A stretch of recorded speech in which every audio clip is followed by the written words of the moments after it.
ونستغفره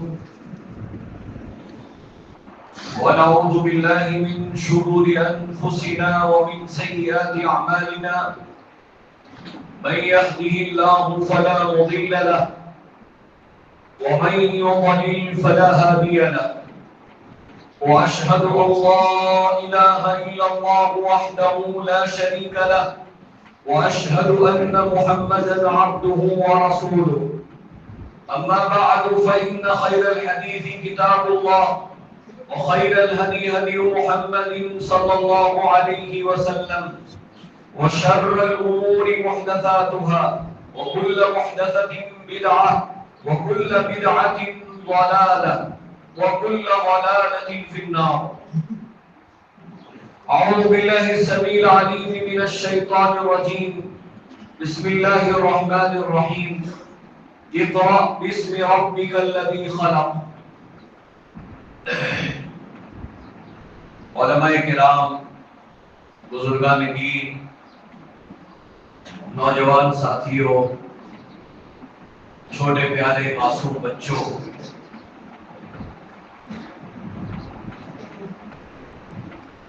اللہ تعالیٰ نے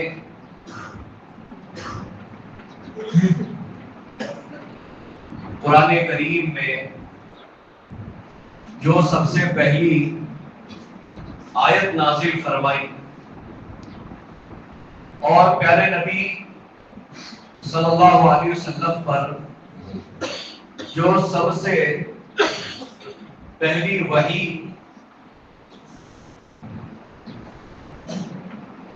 کی گئی وہ ہے اقرا بسم ربک الذی خلق. اللہ تعالیٰ نے سب سے پہلا پیغام جو ہمارے پیارے نبی محمد صلی اللہ علیہ وسلم کو دیا اور ان کے ذریعے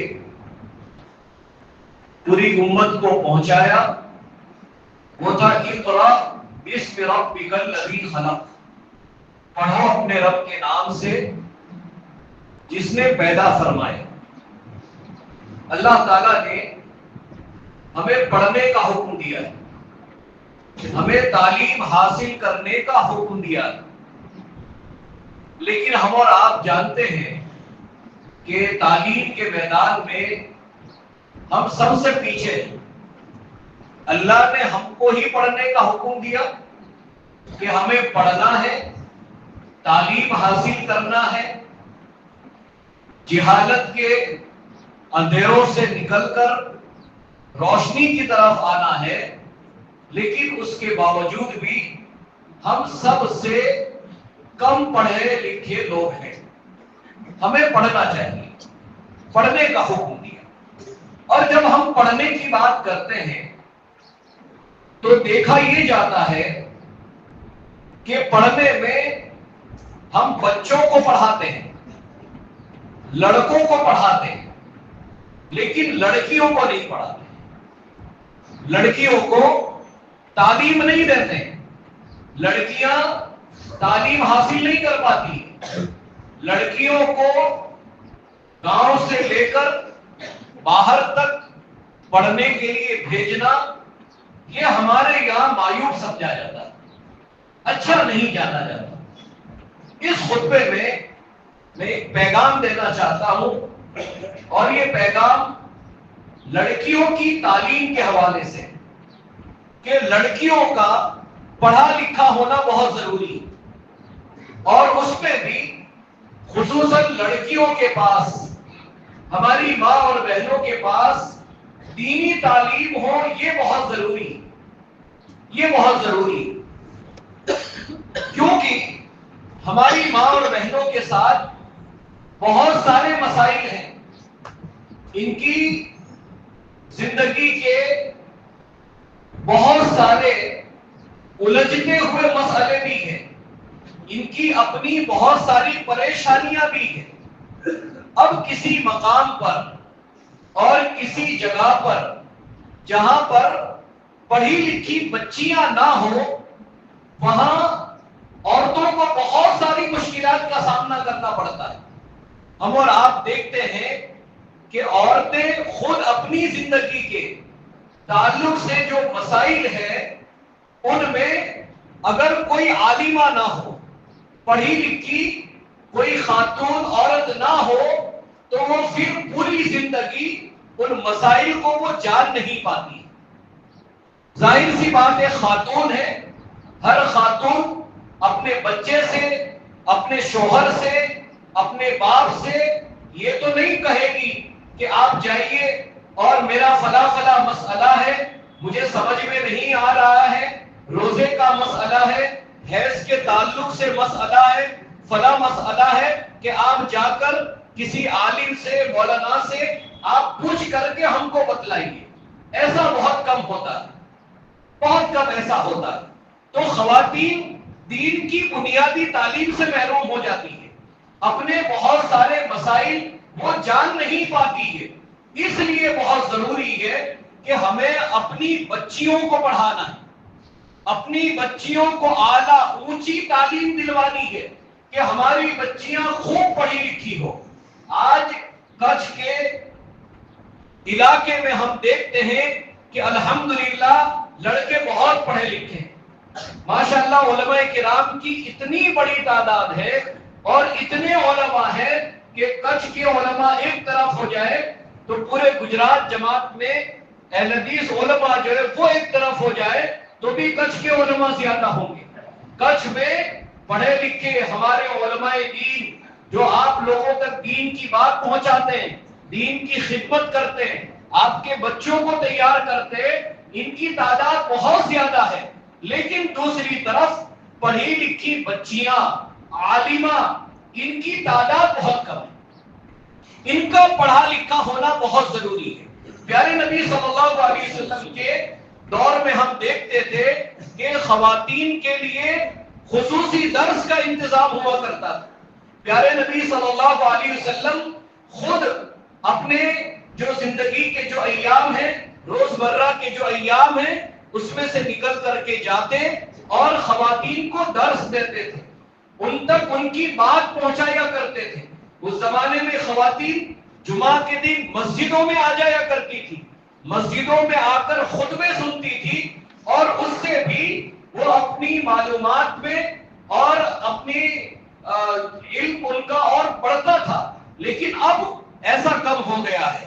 کتنی ایسی مساجد ہوگی کہ جہاں پر ہماری مائیں اور بہنیں بچیاں جا کر کم سے کم صرف جمعہ کے دن وہ جا کر جو ہمارے علماء ہیں ان کا خطبہ سن لیں، ان کی دینی باتیں سن لیں۔ تو ایسا نہیں ہے، آپ دیکھتے ہیں ایسا بہت کم پایا جاتا ہے، جبکہ خطبہ جو ہے جس طریقے سے آپ آج یہاں بیٹھ کر کے ایک دینی باتیں سن رہے ہیں اور آپ کے علم میں اضافہ ہو رہا ہے، تو ویسے ہی ضرورت ہماری ماں اور بہنوں کو بھی ہے کہ ان تک بھی دین کی بات پہنچے۔ دوسرا آپ یہ دیکھیے کہ خواتین کا پڑھا لکھا ہونا کیوں ضروری ہے۔ کوئی بھی سماج، کوئی بھی گھر، کوئی بھی خاندان، کوئی بھی قبیلہ وہ اس وقت اچھا کہلائے گا جب اس میں پڑھی لکھی خاتون ہوگی، کیونکہ ایک عورت جب خود دیندار ہو، با اخلاق ہو، پڑھی لکھی ہو، تو وہ اپنے بچوں کی صحیح تربیت کر پائے گی، اپنے بچوں کو دین سکھا پائے گی۔ اور اگر عورت ہی پڑھی لکھی نہ ہو اور عورت با اخلاق نہ ہو، دیندار نہ ہو، تو پھر تربیت کیسے ہوگی؟ ہم اور آپ یہ دیکھیں کہ مولانا مختار احمد ندوی رحمت اللہ علیہ انہوں نے جب لڑکیوں کا مدرسہ قائم کیا تو اپنی تقریر میں ہمیشہ ایک بات کہتے تھے کہ ایک پڑھی لکھی عورت، ایک دیندار عورت، ایک عالمہ جو ہوتی ہے اس سے دو گھر روشن ہوتے ہیں، دو خاندان روشن ہوتے ہیں، کیونکہ وہ بچی جب پڑھی لکھی ہے تو اس سے اس کے گھر والے، اس کے خاندان کو بھی فائدہ ہوتا ہے اور وہ بھی اس سے دین سیکھتے ہیں۔ اور یہی بچی جب شادی کر کے اپنے سسرال چلی جاتی ہے تو وہاں پر بھی وہ اپنی علم کی روشنی پھیلاتی ہے اور اپنا علم دوسروں تک پہنچاتی ہے۔ ہم اور آپ یہ دیکھیں کہ آج لوگ کہتے ہیں کہ امام بخاری رحمت اللہ علیہ جیسا کوئی دوسرا شخص نہیں آیا۔ جو مقام مرتبہ حدیث کی کتابوں میں امام بخاری رحمت اللہ علیہ کو ملا، ان کی کتاب کو ملا، کہتے ایسا کوئی نہیں آیا، کوئی امام بخاری کے بعد ان جیسا نہیں آیا۔ لیکن آپ کو یہ پتا ہونا چاہیے ایسا اس لیے نہیں آیا کہ امام بخاری کی ماں جیسی کوئی ماں بھی نہیں آئی، امام بخاری کی ماں جیسی کوئی ماں بھی نہیں آئی کہ جس نے امام بخاری کو پیدا کیا، جس نے امام بخاری کی تربیت کی، جس نے امام بخاری رحمت اللہ علیہ جو تھے ان کی تربیت پر توجہ کی، ان کو پڑھانے لکھانے میں پریشانیاں اٹھائی۔ آج وجہ یہ ہے میرے بھائیوں، یہ میرا ایک اپنا پیغام ہے۔ اکثر جگہوں پر جب بھی خواتین کی بات ہوتی ہے تو میں سلف کی زندگی میں اور ہماری اس دور کی جو پڑھی لکھی خاتون رہی ہے، جس کے ذریعے یہ دین پھیلا ہے، اسلام پھیلا ہے، جن کے ذریعے خواتین کو دینی معلومات پہنچی ہے، ان کی تاریخ ہمیشہ بیان کرتا ہوں۔ آج یہ ایک پیغام آپ کو دینے کے لیے آیا ہوں کہ ہم اپنی بچیوں کو پڑھائیں اپنی بچیوں کو، اعلیٰ تعلیم دے۔ جیسے بچے پیچھے نہیں ہیں ویسے بچیاں بھی پیچھے نہیں ہونی چاہیے۔ ہم اور آپ آئے تاریخ کے صفحات دیکھیں اور اس کے بعد غور کریں کہ کس طریقے سے اس زمانے میں، صحابہ کے زمانے میں، نبی اکرم صلی اللہ علیہ وسلم کے بعد اس دنیا میں سب سے بڑا درجہ اگر کسی کا ہے تو وہ صحابہ کا ہے۔ صحابہ کے زمانے میں کس طریقے سے بچیوں کی تعلیم پر توجہ دی جاتی تھی، تابعین کے زمانے میں کیسے بچیوں کو اعلیٰ تعلیم دی جاتی تھی، اس پر ہم اور آپ غور کریں اور یہ عہد کر کے جائیں کہ نہیں، ہم جہاں کہیں سے بھی آتے ہیں اپنی گاؤں کی بچیوں کو پڑھائیں گے۔ اگر ہماری اپنی بچیاں نہیں ہیں تو قوم کی جو بچیاں ہیں ان پر اپنا پیسہ خرچ کریں گے، مال خرچ کریں گے، لیکن ان کو پڑھائیں گے۔ آپ دیکھیے کہ اس زمانے میں بچیوں کو کیسی تعلیم دی جاتی تھی۔ حضرت ابوبکر صدیق رضی اللہ عنہ، ان سے ہم سب واقف ہیں۔ حضرت ابوبکر صدیق رضی اللہ عنہ کی پر پوتی ان کی بیٹی اسماء بنت ابی بکر صدیق رضی اللہ عنہا کی بیٹی فاطمہ بنت منذر، آپ دیکھیے کہ اس بچی کو اس کی دادی سے جو علم ملا کتنا پڑھایا۔ حضرت اسماء بنت ابی بکر صدیق رضی اللہ عنہ کی پوتی اور ابو بکر صدیق رضی اللہ عنہ کی پر پوتی فاطمہ بنت منذر، مورخین لکھتے ہیں کہ جتنا علم اسماء بنت ابی بکر صدیق کے پاس تھا، یعنی ایک دادی کے پاس دین کی جتنی معلومات تھی وہ ساری کی ساری معلومات ان کی اپنی پوتی فاطمہ بنت منذر کے پاس تھی۔ یعنی دادی نے جو کچھ پڑھا وہ دادی نے اپنی پوتی کو سکھایا۔ آج اگر گھر میں پڑھی لکھی عورتیں ہیں، آج معاف کیجیے گا میں کچھ کا تو نہیں کہہ سکتا کہ کچھ کا کیا ماحول ہے، آج شہروں میں کیا ماحول ہو گیا ہے کہ شہروں میں دادی زندہ ہے، دادی موبائل میں لگی ہوئی ہے، نانی زندہ ہے وہ موبائل میں لگی ہے، ماں موبائل میں لگی ہے۔ وہاں یہ کہ دادی پورا دین کا علم اپنی پوتی کو سکھا دیتی ہے، اور یہاں خاتون، ہماری دادی، ہماری نانی، گھر کی عورتیں بیٹھی ہوئی ہے۔ عورتوں کا کام کیا ہوتا ہے؟ اگر وہ گھر میں بیٹھی ہیں تو چھوٹے چھوٹے بچوں کو، اپنے نواسے نواسیاں، پوتے پوتیاں، یہ بڑی عمر کی عورتیں گھروں کے اندر ہی بچوں کو سکھا دے، نماز کی دعائیں سکھا دے، نماز پڑھنا سکھا دے، صبح شام کی دعائیں، کھانے پینے کی دعائیں۔ کہتے ہیں کہ اسماء بنت ابی بکر صدیق رضی اللہ عنہا نے اپنی پوتی فاطمہ کو پورا دین سکھلا دیا تھا، جو کچھ ان کا علم تھا ان تک پہنچ گیا۔ اچھا، خواتین کی تعلیم کے لیے ہم اور آگے دیکھیں۔ میں آج کہہ رہا ہوں آپ سے کہ آپ پڑھائیے بچیوں کو، بچیوں کو پڑھانے میں کوئی شرم نہیں ہونا چاہیے۔ کوئی یہ نہ کہے کہ ہماری غیرت اس سے روکتی ہے کہ بچیاں پڑھنے کے لیے جائے گی، اعلیٰ تعلیم حاصل کرے گی۔ ارے انبیاء علیہ السلام نے اپنی بچیوں کی تربیت کی، نبی صلی اللہ علیہ وسلم نے بچیوں کو پڑھایا، صحابہ نے پڑھایا، تابعین نے پڑھایا بچیوں کی اعلیٰ تعلیم کے لیے۔ اور آگے بڑھتے ہیں، خلیفہ ہارون رشید اپنے وقت کے بادشاہ ہیں۔ خلیفہ ہارون رشید، آپ ان کے گھر کا ماحول دیکھیے کہ ایک بادشاہ، ایک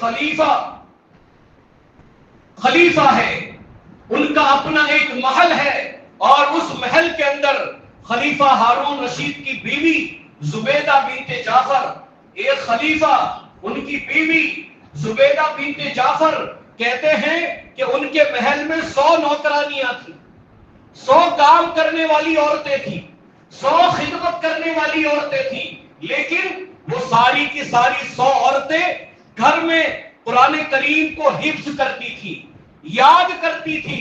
یعنی گھر میں اگر کوئی عورت کام کرنے والی ہو، کوئی خادمہ آپ نے رکھی ہو، تو اس کا بھی حق ہے کہ اس کو دین کی تعلیم دی جائے۔ زبیدہ بنت جعفر کے محل میں، خلیفہ ہارون رشید کے محل میں صبح و شام ان 100 خدمت کرنے والی عورتوں کی آواز سے، قرآن کریم کی تلاوت سے محل گونج اڑتا تھا، بہنیں پڑھتی تھی، قرآن کریم یاد کرتی تھی۔ کیا آج ہمارے یہاں یہ ماحول ہے؟ کیا ہم بچیوں کو اس طریقے سے تعلیم دیتے ہیں؟ بچیوں کی تعلیم کتنی اعلیٰ ہونی چاہیے، کتنا پڑھانا چاہیے؟ ہم اور آپ یہ سمجھتے ہیں کہ علماء کا کام ہے کہ یہ خوب پڑھیں، یہ مفتی بن جائیں، یہ محدث بن جائیں، یہ ہمارے مسائل حل کریں۔ ایسا نہیں ہے۔ اس زمانے میں، تابعین کے زمانے میں، صحابہ کے زمانے میں کتنا پڑھایا جاتا تھا بچیوں کو۔ ہم اور آپ امام مالک رحمت اللہ علیہ کو جانتے ہیں۔ امام مالک جنہوں نے حدیث کی کتاب لکھی، موطا، اپنے وقت کے اتنے بڑے امام، انہوں نے اپنی بچی کو کتنی تعلیم دی ہوگی، کتنا پڑھایا ہوگا اپنی بچی کو۔ مورخین لکھتے ہیں کہ امام مالک کے گھر میں حدیث کا درس ہوتا تھا۔ امام مالک کے پاس ان کے شاگرد لڑکے آ کر کے حدیث پڑھتے تھے۔ کہتے ہیں جب حدیث پڑھی جاتی اور حدیث پڑھتے ہوئے کوئی لڑکا، کوئی طالب علم جب غلطی کرتا، حدیث صحیح نہ پڑھتا، تو امام مالک کی بیٹی دروازے کے پیچھے بیٹھ کر کے وہ حدیث سنتی تھی۔ کہتے ہیں کہ دروازہ کھٹکھٹاتی، جیسے کوئی غلط پڑھتا دروازہ کھٹکھٹاتی، اور اندازہ لگتا کہ ہاں یہ ان کا شاگرد، ان کے باپ یعنی امام مالک کا شاگرد حدیث غلط پڑھ رہا ہے، حدیث غلط پڑھ رہا ہے۔ کتنا پڑھایا امام مالک نے اپنی بیٹی کو کہ وہ بیٹی ایسی ہے کہ کوئی حدیث غلط پڑھ دے تو اس کو ٹوک دیتی ہے کہ نہیں یہ حدیث غلط پڑھی جا رہی ہے۔ پڑھایا ہم نے؟ کیا اتنا ہم پڑھا رہے ہیں؟ اچھا، اب جو بچیاں ہمارے یہاں کچھ پڑھی لکھی ہوتی ہے، کچھ دین کی تعلیم حاصل کر کے بھی آتی ہے، تو ہم ان سے بھی کیا کرتے ہیں؟ کئی بچیاں ایسی ہوگی جو پڑھ کر کے آئی ہوگی اور انہوں نے دین کا علم حاصل کیا ہوگا، لیکن ہم اور آپ نے لانے کے بعد یا تو اس کی شادی ایسے گھرانے میں کر دی ہوگی، ایسے شخص سے کر دی ہوگی کہ جس کے یہاں کوئی دینداری نہیں ہے، یا بچی شادی کر کے چلی گئی ہے لیکن اس کو وہاں پڑھانے کا موقع نہیں مل رہا ہے، شوہر جانے نہیں دیتا کہ تم جاؤ اور بچیوں کو پڑھاؤ، محلے کی عورتوں کو پڑھاؤ، شوہر نہیں جانے دیتا ہے۔ کیوں؟ عورتوں کا کام کیا ہے؟ عورتوں کا کام یہ ہے کہ گھر میں بیٹھی رہے، صبح شام کھانا پکائے، بس یہی کام ہے۔ شادی کے بعد بچیاں تعلیم دینے سے محروم کر دی جاتی ہے۔ آؤ میں آپ کو بتاتا ہوں، آؤ میں آپ کو بتاتا ہوں، سید التابعین، تابعین کے سردار سعید بن المسیب رحمت اللہ علیہ، دیکھو بچیوں کی شادیاں کہاں کروائی جاتی ہیں، کیسے کروائی جاتی ہے۔ سعید بن المسیب رحمت اللہ علیہ، ان کے پاس اس وقت کے حاکم بڑا آدمی عبد الملک بن مروان نے اپنے بیٹے کا پیغام بھجوایا اور سعید ابن المسیب سے کہا کہ میں چاہتا ہوں کہ میرے بچے کا نکاح آپ کی بچی سے ہو جائے، آپ کی بچی سے میں میرے بیٹے کا نکاح کروانا چاہتا ہوں۔ کون کہہ رہا ہے؟ اپنے وقت کا حکمران۔ جیسے بادشاہوں کا مقام ہوتا ہے، اتنا بڑا آدمی ایک عالم دین سے کہتا ہے کہ میں اپنے بچے کا نکاح آپ کی بچی سے کروانا چاہتا ہوں۔ امام سعید ابن المسیب رحمت اللہ علیہ نے اتنے بڑے خاندان کا، اتنے اونچے گھرانے کا رشتہ ٹھکرا دیا، بچی نہیں دی، شادی نہیں کروائی۔ کس سے شادی کروائی؟ ان کا ایک شاگرد تھا، ان کے پاس پڑھتا تھا، کچھ دن تک نظر نہیں آیا وہ تو امام سعید ابن المسیب نے کہا بھئی کیا بات ہے، یہ نظر نہیں آ رہا۔ پھر ملاقات ہوئی، ان کے شاگرد کا نام تھا ابن ابی ودا، اس سے ملاقات ہوئی۔ ملاقات کے بعد پوچھا کہ بھئی خیریت تو ہے کہ آپ نظر نہیں آ رہے تھے، آپ کہاں چلے گئے تھے؟ تو کہنے لگے ابن ابی ودا کہ استاذ میری بیوی کا انتقال ہو گیا ہے، میری بیوی کا انتقال ہو گیا ہے، اس وجہ سے میں پڑھنے کے لیے نہیں آ پایا۔ اس میں ایک بات یہ بھی سمجھنا چاہیے کہ اس زمانے میں مرد بھی شادی کر لیتا تھا تو بھی پڑھائی نہیں چھوڑتا تھا، علم حاصل کرتا تھا۔ جاؤں گا حدیث کے درس میں بیٹھوں گا، اور ہم سمجھتے ہیں کہ شادی ہو گئی، چاہے لڑکا ہو لڑکی ہو، تعلیم ختم، شادی کے بعد کوئی پڑھائی نہیں۔ ابن ابی ودا نے کہا کہ استاذ بیوی کا انتقال ہو گیا۔ کہتے ہیں ابن ابی ودا غریب آدمی، نہ اس کی شکل و صورت اچھی۔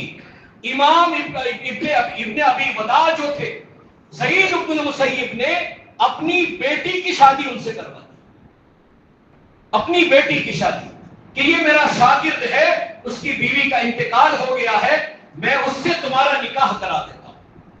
بات اب میں بیان کرنے جا رہا ہوں۔ اب سعید ابن المسیب کی یہ بیٹی جس کا نام ہے درہ بنت سعید، درہ بنت سعید، کہتے ہیں شادی ہو گئی۔ تو شادی ہونے کے بعد ان کا جو شوہر تھا ابن ابی ودا، تو وہ کہنے لگا کہ بیوی سے کہا میں جا رہا ہوں۔ کہا کہاں جا رہے ہو؟ کہا جاؤں گا تمہارے ابا سے پڑھ کر کے آتا ہوں، تمہارے ابا سے پڑھ کے آتا ہوں، دینی علم حاصل کر کے آتا ہوں تمہارے ابا سے۔ سبحان اللہ، سعید ابن المسیب نے اپنی بیٹی درہ کو کتنا پڑھایا تھا۔ یہ اس لیے کہہ رہا ہوں اپنی بچیوں کو پڑھاؤ، دینی تعلیم دو، اپنی بچیاں پڑھی رہے گی۔ جیسے علماء خدمت کر رہے ہیں، اللہ کی قسم آپ کے ہر گاؤں میں کچھ بچیاں پڑھی لکھی تیار ہو جائے تو یہ جو خواتین میں جو جہالت ہے، عورتیں جو دینی مسائل نہیں جانتے، عورتوں میں سدھار آئے گا، عورتوں کو دینی معلومات ملے گی۔ کہتے ہیں کہ جب شوہر جانے لگا تو درہ نے کہا اپنے شوہر سے، ارے او میرے شوہر، اجلس اعلمک علم سعید، ارے میرے شوہر آپ بیٹھیے، میں آپ کو میرے ابا سعید کا علم سکھا دوں گی، میرے ابا سعید کا علم میں سکھا دوں گی، میرے ابا کے پاس جانے کی ضرورت نہیں ہے، میں پڑھا دوں گی جو میرا ابا آپ کو پڑھائیں گے۔ سعید ابن المسیب سید التابعین، تابعین کے سردار، اپنے وقت کے فقیہ محدث، ان کی بیٹی اتنی پڑھی لکھی ہے کہ اپنے شوہر سے کہتی ہے اب میرے ابا کے پاس جانے کی ضرورت نہیں ہے، میں پڑھا دوں گی۔ پڑھانے دیتے ہیں ہم؟ بچیاں شادی کر لے، دین کی خدمت کرنے دیں گے؟ پہلے تو پڑھائیے، اور جو بچیاں پڑھ لیتی ہے ان کو آپ پڑھانے کا موقع دیجیے۔ آئیے تاریخ کے اس سے ایک دوسری مثال میں پیش کرتا ہوں کہ امام مزی رحمت اللہ علیہ، جن کی کتاب تہذیب الکمال فی اسماء الرجال، یہ وہ کتاب جس کو پڑھے بغیر کوئی محدث نہیں ہو سکتا، کوئی بڑا عالم نہیں ہو سکتا، حدیث پر حکم نہیں لگا سکتا کہ یہ حدیث صحیح ہے، یہ حدیث ضعیف ہے۔ امام مزی رحمت اللہ علیہ، ان کی بیوی تھی عائشہ بنت ابراہیم انہوں نے اپنی بیوی سے دین کی کیا خدمت کی. عائشہ بنت ابراہیم پڑھی لکھی عورت, تجوید کا علم, قرات کا علم, تفسیر کا علم, حدیث کا علم. یہ وہ عورت جو امام ابن کثیر جن کی ہم تفسیر پڑھتے ہیں, تفسیر ابن کثیر, یہ عورت ان کی ساس ہے. ان کی بیٹی سے امام ابن کثیر نے نکاح کیا. کہتے ہیں عائشہ بنت ابراہیم ایک ایسی عورت کہ شوہر بھی عالم ہے, شوہر بھی پڑھا رہا ہے, اور اس عورت نے 80 سال سے زیادہ عمر پائی, 80 سال سے زیادہ عمر کی, اور اپنی زندگی کے 50 سال اس عورت نے بچیوں کو پڑھایا. کتنے سال؟ 50 سال ایک عورت نے بچیوں کو پڑھایا. 50 سال. اللہ اکبر. سوچئے 50 سال میں اس نے کتنی بچیاں تیار کی ہوگی, کتنی لڑکیاں پڑھائی ہوگی. کیا ہم اور آپ اپنی بچیوں کے لیے قربانیاں دے سکتے ہیں؟ کیا ہم اپنی بچیوں کو اعلیٰ تعلیم کے لیے آگے بھیج سکتے ہیں؟ لڑکیوں کے اچھے ادارے کے لیے کوشش کر سکتے ہیں؟ اللہ کی قسم بہت بڑی جماعت ہے یہاں کی, اور بہت خیر ہے آپ لوگوں میں. ہم یہاں آتے ہیں خوشی ہوتی ہے. ایسے مہمان نواز لوگ, ایسے مہمان نوازی کرنے والے, علماء سے محبت کرنے والے لوگ نہیں ملتے ہیں. اللہ نے آپ کو یہ خوبی دی ہے, آپ نے بچوں کو پڑھا دیا ہے, لیکن بچیوں کو پڑھائیے بچیوں کو. ہر گاؤں میں بچیاں پڑھی لکھی ہو, اگر پڑھی لکھی ہوگی تو ہی اصلاح ہوگی. اور آگے چلتے ہیں میرے بھائیوں, اللہ تعالی جب کسی عورت کو کوئی مقام دیتا ہے, اسے علم سے نوازتا ہے, تو اس کا علم اسے کہاں تک لے جاتا ہے. قدیم اس میں جو محدثات تھی, حدیث کی اچھی ماہرین تھی, اس میں ایک نام آتا ہے ام محمد سارہ بنت عبد الرحمن مقدسیہ. ام محمد سارہ بنت عبد الرحمن مقدسیہ یہ وہ عورت تھی کہ اسے مسجد نبوی میں, مدینہ میں, پیارے نبی صلی اللہ علیہ وسلم کی مسجد میں درس دینے کا موقع ملا. عورتوں کو پیارے نبی کی مسجد میں پڑھاتی تھی. ایک علم عورت کو کہاں تک لے گیا کہ مسجد نبوی میں پڑھانے لگی. اور آؤ میں بتاتا ہوں, ہندوستان میں ہماری جماعت اہل حدیث میں ایسی پڑھی لکھی عورتیں رہی ہے کہ جو صرف ہندوستان نہیں, انہوں نے عربوں میں جا کر, سعودی میں جا کر وہاں کے لوگوں کا عقیدہ درست کیا. ایک عورت بھیونڈی کی, بھیونڈی ممبئی کے ایک عظیم خاندان, شرف الدین خاندان, مولانا شرف الدین بھیونڈی کے, ان کی بیٹی تھی صدیقہ بنت شرف الدین, اور اپنے وقت کے مشہور عالم عبد الصمد شرف الدین رحمت اللہ علیہ کی بہن صدیقہ بنت شرف الدین. اس کی شادی ہوئی جدہ میں. جب وہ جدہ گئی, جدہ سعودی عرب, تو اس وقت کوئی لڑکیوں کا مدرسہ سعودی میں نہیں تھا. ایک بھی مدرسہ سعودی میں لڑکیوں کا نہیں تھا. وہاں پر تعویذ پہنتی تھی عورتیں, شرک ہوتا تھا. جب صدیقہ یہاں سے گئی اور وہاں اس کی نصیب خاندان میں شادی ہوئی, اس نے جا کر مدرسہ قائم کیا, اور 30-35 سال تک وہ عورت وہاں پڑھاتی رہی. کہتے ہیں کہ جدہ میں جو عورتوں کے عقیدے خراب تھے, جہاں تعویذیں گلے میں پہنی جاتی تھی, اس عورت کی تعلیم کا نتیجہ تھا کہ جدہ سے جو عورتیں, عربوں کی عورتیں, کہا ان کے یہاں سے شرک کا خاتمہ ہو گیا. ایک عورت ہندوستان سے جا کر عربوں کو پڑھا سکتی ہے, عربوں کو, عرب والوں کو پڑھا سکتی ہے. اور ہم اتنی قربانی نہیں دے سکتے کہ ہماری اپنی بچی اگر پڑھی لکھی ہے تو اس سے یہی کہہ دے کہ گاؤں کی بچیوں کو پڑھا دے. اور میں نے کل بتلایا تھا پروگرام میں کھاوڑا کے, آپ کو ایک مثال دی تھی کہ دیکھو پڑھی لکھی عورت سے اللہ تعالیٰ کیسا کام لیتا. شرط یہ کہ ہم موقع دیں. ہندوستان کے عظیم محدث مولانا احمد اللہ پرتاپ گڑھی رحمت اللہ علیہ، جن کی 4 بہنیں تھی، 4 بہنیں تھی ان کی، 4 بہنیں. چھٹی ہوتی شعبان میں، اس زمانے میں بھی شعبان میں چھٹی ہوتی تھی.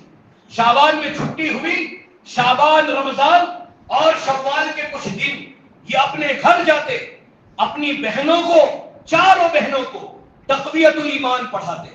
تقویت الایمان وہ کتاب جس سے مولانا عبد الرحیم پچھبی ہمارے اہل حدیث ہوئے، وہ کتاب تقویت الایمان. تقویت الایمان پڑھاتے اپنی بہنوں کو، بلوغ المرام پڑھاتے، حدیث کی کتاب اور ترجمہ قرآن پڑھاتے. تینوں بہنوں کو 4 بہنوں کو پڑھایا. کہتے ہیں پڑھانے کے بعد جب 4 بہنوں کی شادیاں ہو گئی، 4 بہنیں الگ الگ گاؤں میں گئی اور اس الگ الگ گاؤں میں جا کر 4 بہنوں نے وہاں کے بچوں کو، عورتوں کو پڑھایا. نتیجہ یہ تھا کہ وہ 4 کے 4 گاؤں جو اہل حدیث نہیں تھے، 4 گاؤں اہل حدیث ہو گئے، 4 گاؤں اہل حدیث ہو گئے. کیا ہم پڑھائیں گے؟ اپنی بچیوں کو اتنی تعلیم دیں گے؟ دینا چاہیے. عورتوں کا یہ حق ہے، عورتوں کے ساتھ اچھا سلوک کیا جائے، ان کو پڑھائیے اور پڑھ جائے پھر ان کو پڑھانے کا موقع دیجیے. سدھار آئے گا، سماج صحیح راستے پر آئے گا، سماج سے گناہ ختم ہوں گے، بدکاریاں ختم ہوں گی. اپنی بچیوں کو پڑھائیے. بس یہی ایک میسج ہے، یہی میرا ایک پیغام ہے. اور بھی بہت ساری باتیں میں کہہ بھی سکتا ہوں، مزید وقت بھی لے سکتا ہوں، لیکن نہیں، وقت پر یہ بات ختم کرنی ہے.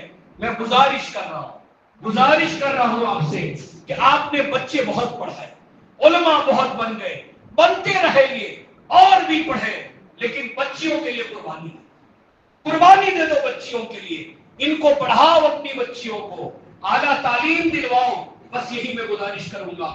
اللہ تعالیٰ سے دعا ہے، اللہ تعالیٰ جب تک زندہ رکھے، ایمان کے ساتھ زندہ رکھے، خاتمہ ایمان کی حالت